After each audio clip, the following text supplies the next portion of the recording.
I knew it was a risk, but I think it's paying off. Good morning and welcome back to the Denton Homestead. I think it was about the end of July, beginning of August, Rick and I decided that we are going to do a reset on the upper garden and put in, I guess, what is commonly called a fall garden.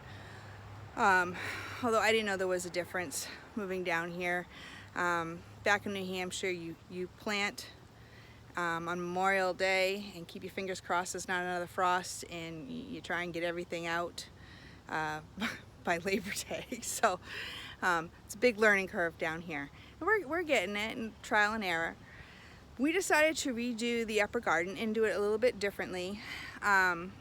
We pulled all the summer crop out with the exception of the okra, and we left one butternut squash plant which had like 3 butternuts on it. We also decided to put down weed fabric because weeds were just out of control, and I just didn't have the time to keep up with it, and it was making it more frustrating. And the whole idea of a garden is to not only help yourself be more self-sufficient, but actually have a little bit of peace of mind. So made the investment in the ground cover, and I was also hoping it would help with the insect pressure, which is hard to tell if it has or not. There's been different kinds of insect pressure, but being that we did this in a different season, like it wasn't stuff that was going in March and April, different insects with their being seasonal. I'm not sure if that really helped or not, but we'll know more when we put in the spring garden. Starting off, let's take a look at the comfrey that I purchased from Perma Pastures a little over a year ago, and put it in the ground in October. I wasn't sure what to do, and then I was finally like, I just gotta put it in the ground, because I didn't want it just the roots to die. I didn't know how it worked, but I shouldn't have been too worried about it. They actually did mean what they said, that anybody can grow it, you can't kill it, it just flourishes. Well, over the last several months, I have cut the leaves back, fed the chickens, fertilized the garden, just chop and drop. I have brought it in, washed it, freeze dried it, made balms and salves out of it for skincare, and it's true, you really can't kill it. 3 or 4 weeks ago, I actually dug up some plants, divided the roots, gave some of the roots to some of my friends, put some of the roots in other areas in the yard, and they're doing fabulous. I threw a couple plants over here, which is a project I've been working on for a lot of my herbs, to get them into a different location and out of pots. And I threw those in, and they were nothing more but like a little stub with a tiny bit of greenery on them. And this is just in a matter of a couple of weeks. It's pretty amazing. I cut these back to the point where I wasn't sure if I overdid it, but I mean, they're coming back. It's awesome. It's really awesome, especially since how you can use it to supplement your chickens. It'll give them nutrients they wouldn't otherwise be getting. And I'm not sure, because they were just roots when I put them in, but if they stay green, it's one way of giving them greens when you're not mowing your grass. So that's cool. My peppers that I put in late, which I wasn't sure how they were going to do, I had started another set of seeds. They're actually doing okay. These are my jalapenos, and they look more like jalapenos than the ones that I started in the lower garden in the beginning of the summer. Over here I have some patty pan squash. This was an afterthought. I had a space, and so I just threw some seeds in, and I've harvested like 4 or 5 of them. So not a lot, not a huge, but I still got a few on there, and there's still some flowers. The patty pan should have enough time, even the flowers, if they get pollinated, should have enough time to grow out full. So might get another half a dozen to a dozen in there, which is nice, because I completely forgot to plant them in the springtime. All right, let's talk okra. These okra plants aren't anywhere near the size and the strength of the ones that I had last year. These ones, this row was from my seed saving of what I grew last year, and these are from a seed company, and I honestly can't remember what. Here's the thing. I don't think I like okra. I have yet to, whether I pick them small when they're like 4 inches and they're feeling soft, or more than likely I forget them. That's why I had so many seeds last year. I'm not finding one that I like. I'm not finding one that's tender, that and it's supposed to be so good for you. So my question to anybody that's watching that has a favorite okra strain, breed, what would you call it, variety, please put in the comments what your favorite one is. I'm looking for something that doesn't taste woody, doesn't taste hard. Half the ones I picked the last time around, even the very small ones, I couldn't even get a knife through to slice them to be able to like freeze them. I ended up giving them all to the chickens, and that's fine, but I'd like to see. The only time I've had okra that I really liked was fried and prepared by somebody else, and kind of liked it when I fried it myself. I would like it better if I could find one that I could like bake or broil or have in stews that don't feel chewy, don't feel woody. So looking for your favorite okra. Drop it in the comments, please. I put in 2 rows of tomatoes. These tomatoes here on this side, I put 5 plants in and 2 of them didn't make it. These were actually just volunteers that were in my strawberry bed. And I do have some green ones, so that's cool. Few more flowers on there. And this one here, these ones here were seedlings that my dad had started. These are the Celebrity.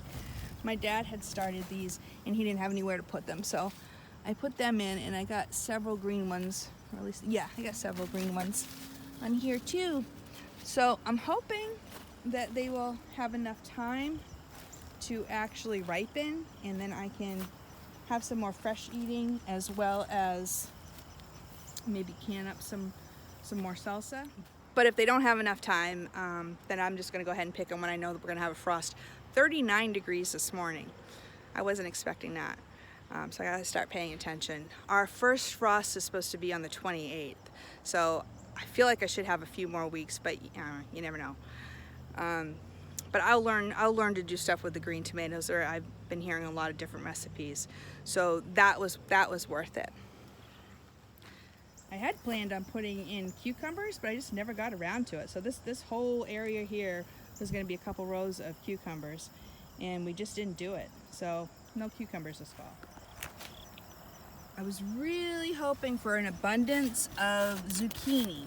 I did 2 rows of zucchini, so probably a total of 10 plants. And we did really good in the summertime until the insect pressure got too much. This is only the second zook that has grown of the 2 rows that I had. And so that was a little disappointing, but at least it's two more zooks. Maybe if they got planted a little bit earlier, it would have worked out. A lot of people were complaining or mentioning, maybe not complaining, when the zucchinis got too big, they'd feed them to the chickens or their pigs, and they had it coming out of their ears, and how much zucchini bread can you make? I was specifically letting them, on purpose, grow huge, because I was freeze drying it. I was making it into powder, and I found a recipe and was making pizza dough, which was fantastic because of some of the dietary restrictions that we're trying to adhere to, because the doctors want you to go on meds, and you're like, nah, I can do it with food. Well, this is one of the ways we were doing it with food. And so I was just hoping for an abundance, and I'm almost thinking that if I had succession planted from the very beginning, which I may do this year, like every time I pull out something that's done in the spring, I'll just drop seeds and see if I can build up that way. Because unfortunately, throughout the winter, I'm going to be watching for sales on zucchini to be able to feed our pizza habit. I had put all of our cantaloupe and other squashes, vine plants, I'd all put them in the lower garden this year, and they didn't do it. I didn't, other than a few crookneck yellow squash, there wasn't anything to celebrate about. So up here, we actually got some fruit on. So my cantaloupe still has plenty of flowers on it. And it's kind of looking like the pollinators want to pollinate because the bees are out here. And I have two cantaloupes, and I think they will probably have enough time.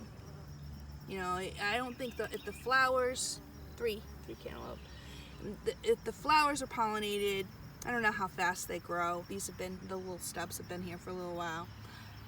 But that'd be fun to actually grow your own cantaloupe. That'd be the first for us. We've tried, but this would be our first success with it.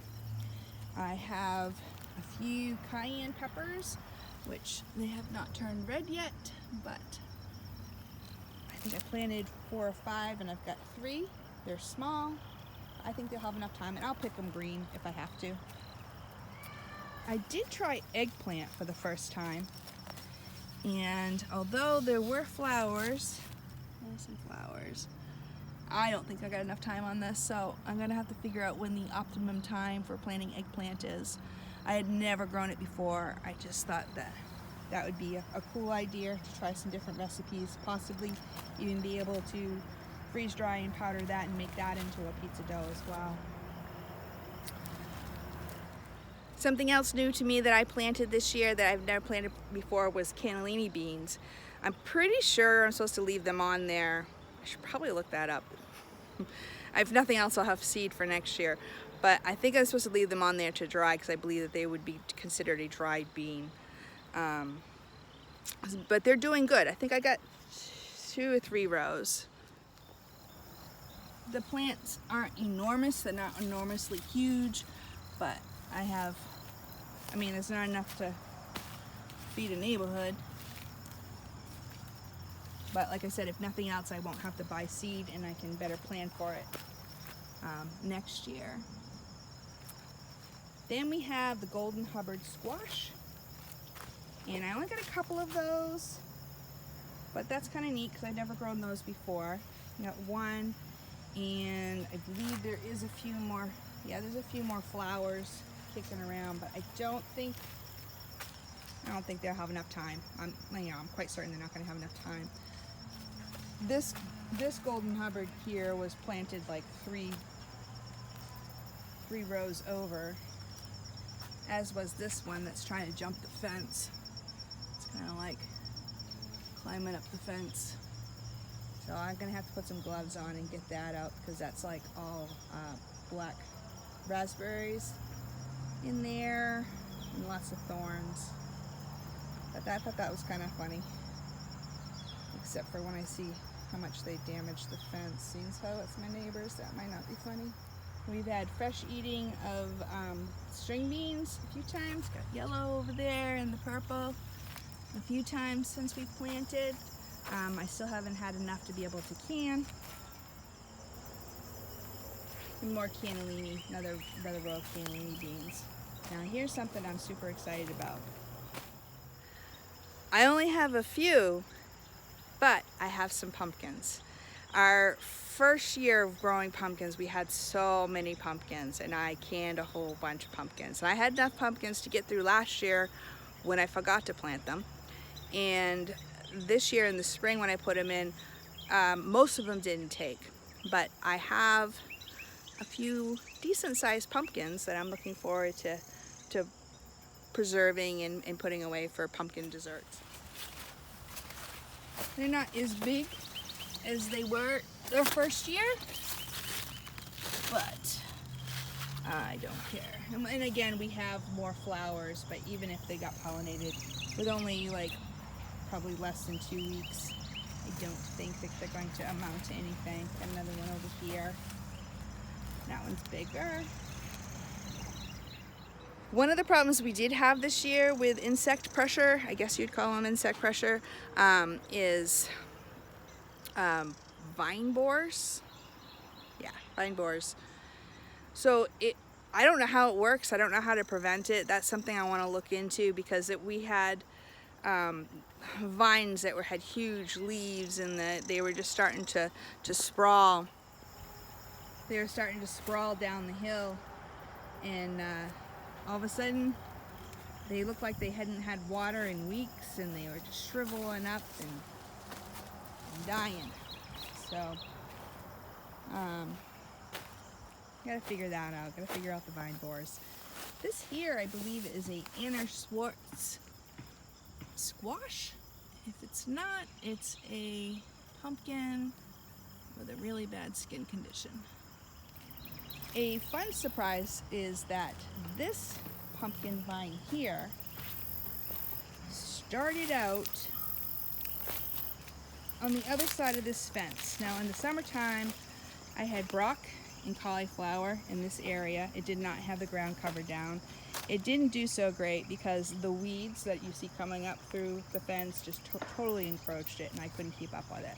But on the other side of the fence, I had, with the idea of them sprawling down the hill, I had pumpkins planted all around here. And I thought that it was all a loss until I noticed that one crawled out from behind. And I've got a baby one there, which, I mean, it might get a little bit bigger. One that's a little bit bigger there, and one starting down there. So I might end up with a couple more. We'll see. We'll see. I gotta get the timing right. Gotta figure out the timing on all this stuff. So that is the upper garden that we redid the beginning of July. Within the next couple weeks, I believe I need to start harvesting my ginger and my turmeric. I do need to look that up.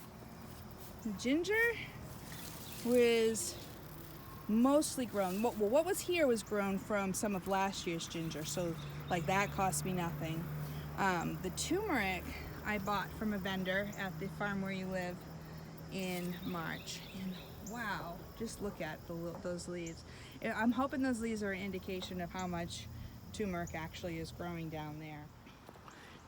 In the spring, when I replant this, I'm going to raise the bed probably half again what its size is, so I'll have deeper roots, whereas they're kind of like a root crop,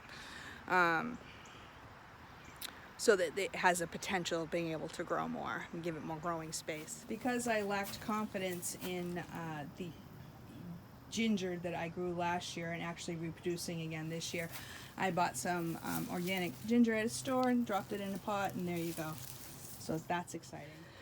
This year I want to experiment with having ginger like in honey as medicinal, like you do with garlic, and I think do it with turmeric too, so it's gonna be fun to have a lot of that stuff to work with. This is what's left in my pots as of right now.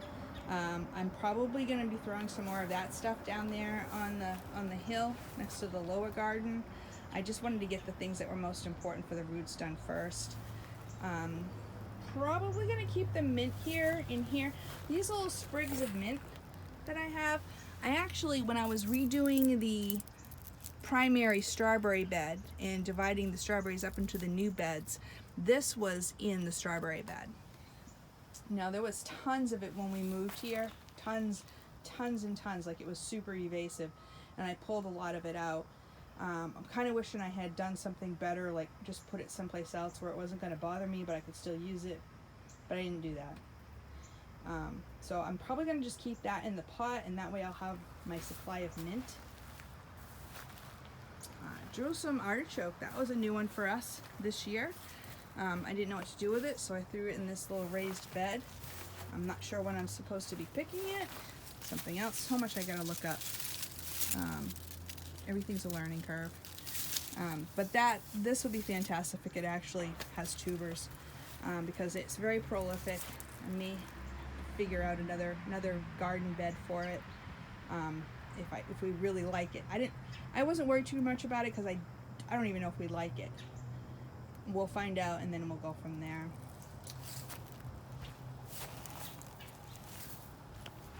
got my own spot for dandelions because every time I wanted to pick them to use them for herbs, they'd get mowed.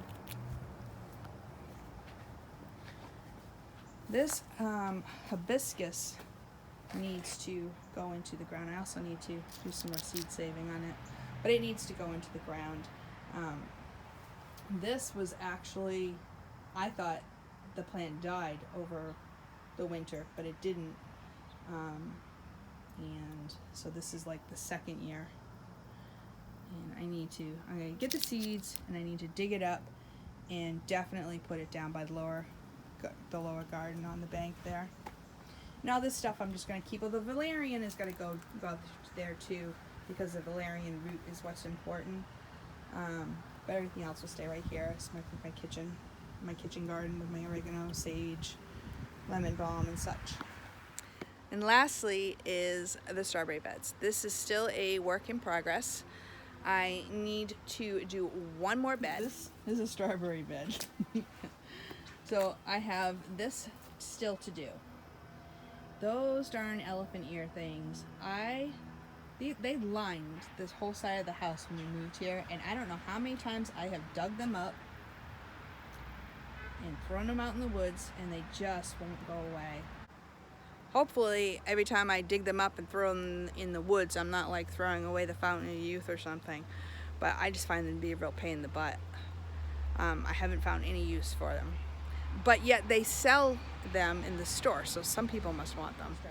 Today I actually plan on getting in here and getting this started. This is going to be a lot, but 3 of them done and just 1 to go.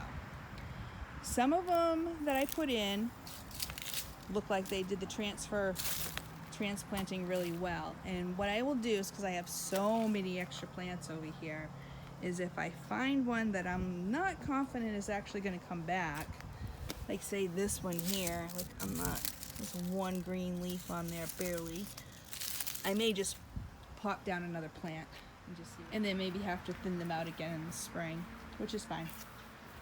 People like it when you give them strawberry plants that already have strawberries on them.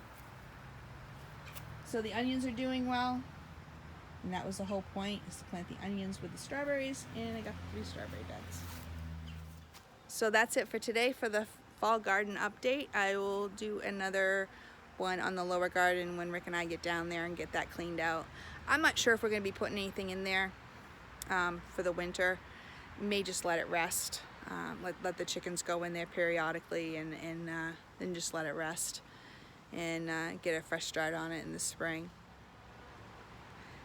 Thanks for joining me today.